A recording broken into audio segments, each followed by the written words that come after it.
So hi everyone, I'm Rick Saville from Abbeydale Geoscience. We're at a site in Wakefield today that one of our clients has asked us to look at for them. As you can see, it's sort of a mixed use, industrial and commercial use at the moment, and they're deciding whether to keep the existing building and just to refurbish that, or whether to actually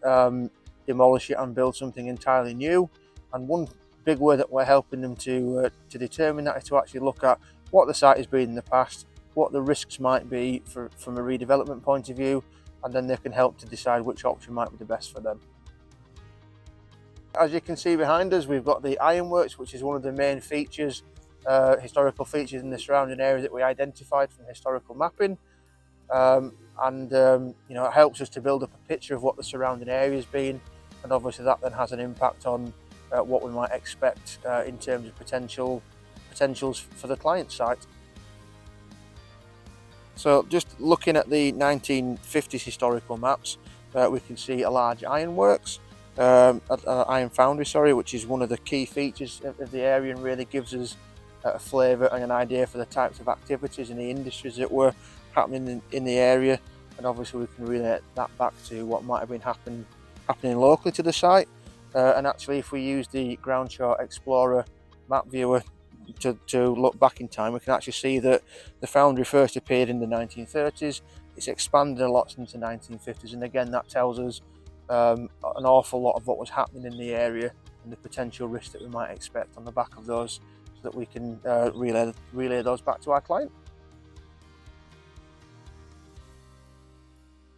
So flicking back further in time, all the way back to the 1850s, we can actually see some really interesting features. If I just click on the measuring tool that's on the platform, we can just quickly measure there. So roughly about 280 metres away from our site was actually an old burial ground, and those sorts of features are obviously really important for us to identify them and to understand them, and they will relay back to some other information that's in the main Groundsure report that we can reference to. And we've also got, if I just click on the measuring tool again,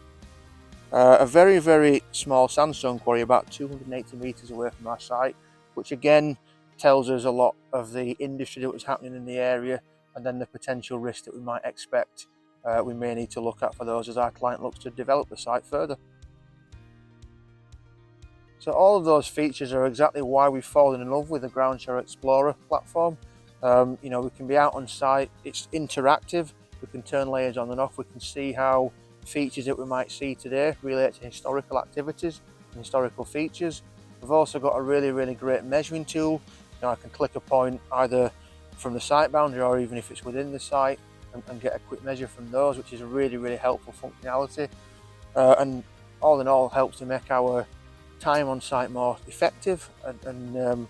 more productive, and we've just got everything that we need in one place when we need it and where we need it.